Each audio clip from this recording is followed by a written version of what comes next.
What a year it's been so far. Sure, we've put in the work, but the bounty has been flowing for over 4 months now. And while the ever-bearing strawberries are to be expected, but never taken for granted, a bumper crop of blueberries has been a pleasant surprise this late in the season. Some plants are winding down though, like these heirloom tomatoes, and even this new seedless cucumber variety that I'm trying out in the greenhouse as an experiment. Yet, I've got others though that I'm still looking forward to, waiting patiently for what seems like an eternity since I first planted them. Regardless of where you live though, many growers at this time of the year get that feeling that their garden is winding down. Yes, there are some harvests still to enjoy, but there's this idea out there that the planting and planting of new crops is completely done for the year. Well, we're not done quite yet. You see, the window between now and when winter hits can actually be some of the most productive gardening we do this year. And while not every crop is at our disposal to plant, the menu right now is not completely limiting. And lucky for us, the ones that are available actually seem to do better in the later stages of the season. So today, let's shift the focus a little bit and look at my top 10 list of crops to plant mid to late summer and keep this ball rolling. Hey, don't put those garden tools away just yet. We got a lot of growing left to do. As the summer solstice comes and goes, so does the longest day of the year. The plants know this, and their circadian rhythms can feel the days getting shorter and shorter. For many of our warm weather crops, these signals spell the end of their life cycles. And thus, these guys make a poor choice for planting this late in the season. By similar virtue, there's another date on the calendar looming large that we need to be aware of, and that's our first fall frost date. For those of you in warmer climates, you probably don't need to worry about this too much. But for northern growers like me, well, not every crop is going to be on the menu to plant at this time.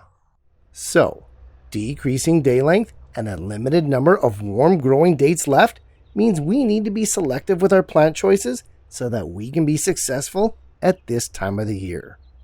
Fortunately for us, there's 3 pretty clear qualities to look for when trying to determine a good plant choice: fast growing, leafy, non-fruiting harvests, and a high cold tolerance. A crop may have 1, 2, or all 3 of these qualities, but the plants that we pick here today will at least have 1. And so with that, let's finally get into our plant picks. And the first of those is carrots.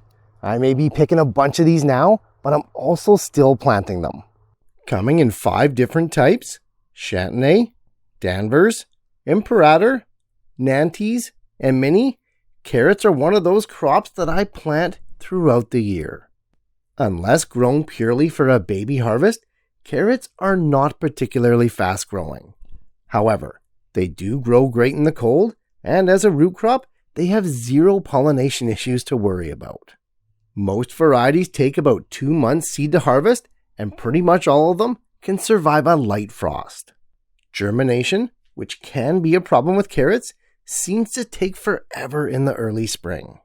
But with the heat of summer, and as long as you can keep the soil moist, these guys germinate super fast.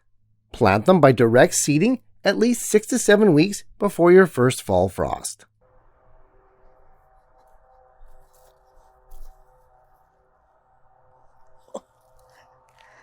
Very similar to carrots, we got beets. Another root crop that takes about 2 months seed to harvest, except these guys are even more cold tolerant.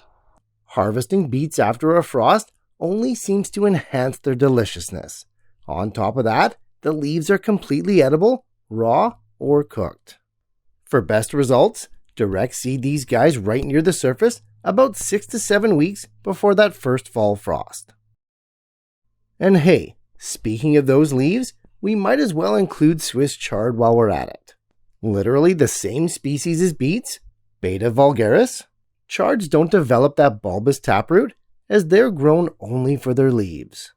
Fast-growing, non-fruiting, cold-tolerant, chard is literally the poster boy for late-season growing. This next one is actually a group of plants that could have populated a top 10 list all on their own. That's right, I'm talking brassicas, an absolute fall favorite like this cauliflower here. For the most part, these are all the same species, Brassica oleracea, and they're going to be things like your broccoli, Brussels sprouts, cauliflower, kale, and don't forget those collard greens. Not necessarily fast growing, most brassicas, however, will grow right into winter. In fact, they grow great and taste better at that time of the year. It's no coincidence that Thanksgiving and other fall holidays are literally stuffed with these kind of vegetables traditionally. Brassicas were simply made for the cold, and getting them big and established now in the latter half of summer is the key to getting those big harvests in the fall. At number 5, we're going back to our roots with the king of quick crops, which is going to be our radishes. Another direct seeder, most radish varieties only take about a month or so to grow, seed to harvest. In fact, planting these radish seeds now leaves me with enough time to harvest them and plant yet another batch of them before winter even hits. How amazing is that? And speaking of amazing, no top 10 list of late season plants is complete without these next 3 leafy greens. With the first of these being lettuce. Now, if you've had a summer like mine, you'll realize that growing lettuce in the hottest part of the year might not be the smartest thing. Taking a break from these guys during the hottest 4 to 5 weeks of summer can really be a welcome respite. Timed right with a little cooperation from the weather, and those late season lettuce plantings can produce some of your best harvests yet. 4 main types to grow: butterhead, iceberg, leafy, and romaine. Lettuce is simply a green staple that we can't get enough of. Many varieties are surprisingly cold tolerant, and if you harvest just the outer leaves, one single lettuce plant will be enough to produce for you well into fall, maybe even into winter. Inflation and rampant drought have really hit these guys hard lately, so the more lettuce that we can grow at all times of the year, the better. Moving on to our second leafy green, we have arugula. Also known as rocket, this peppery delicacy is equally at home indoors as it is outside. Super fast growing, arugula only takes about a month before some of those leaves are ready to pick.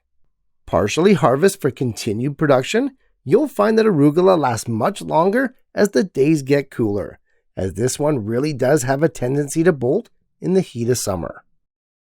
And in the world of leafy greens, especially the quick ones, who could forget about spinach?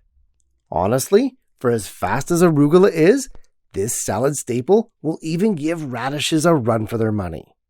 Also, it's pretty well known that spinach performs its best on either side of summer on those shorter, cooler days.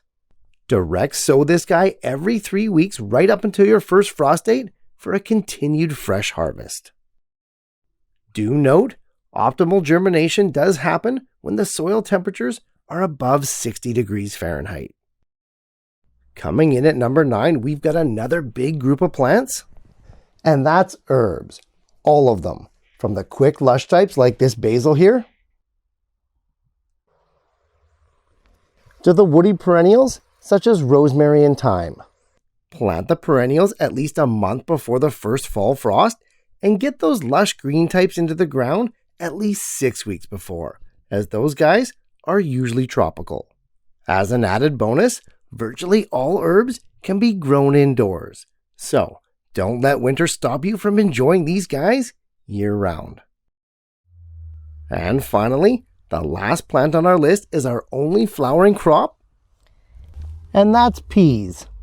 Fairly fast growing, all 3 types of peas are in play here: English, snap, and snow.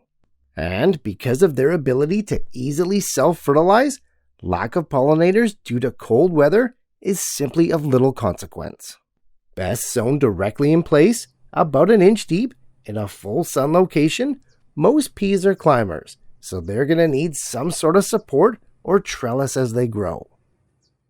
With the heat of summer soon ending, I'm anxious to get more of these guys going in anticipation of a huge fall harvest. So, while I plant out the rest of these Oregon giant snow peas, let's go ahead and recap that whole list so we don't miss any of them. No doubt, gardening fever hits hardest in the spring and into summer. Synonymous with infinite tomatoes and endless peppers, it's no surprise that this is when growing veggies is the most popular. However, using the heat of those late summer days to cultivate our cold weather crops for a fall harvest has distinct advantages. Faster, more reliable germination, tastier harvests, and infinitely less pests to deal with are just a few of the advantages. Now, not all crops are going to be at our disposal to plant, and we do have to watch out for that looming fall frost date. But with a little planning and the right plant choices, our fall harvest can rival even the best summer ones. Today, I've given you just a sample, just a taste of the many crops that can still be planted right now. Don't limit your growing to just 1 or 2 seasons, because you're going to be leaving a lot of veggies off the table. There's a whole window of gardening that's often overlooked simply because of where it falls on the calendar. Seasonal fatigue, possibly a buildup of failures, and even a lack of awareness means that fall harvesting often gets missed. As drought and extreme temperatures continue to ravage our gardens every summer, I think more than ever, we should be looking forward to another round of planting. Hopefully today I've given you some ideas on what can still be planted at this time of the year, and that you realize that a whole world of fall harvesting is just around the corner. Hey, happy growing, guys, and I'll see you soon.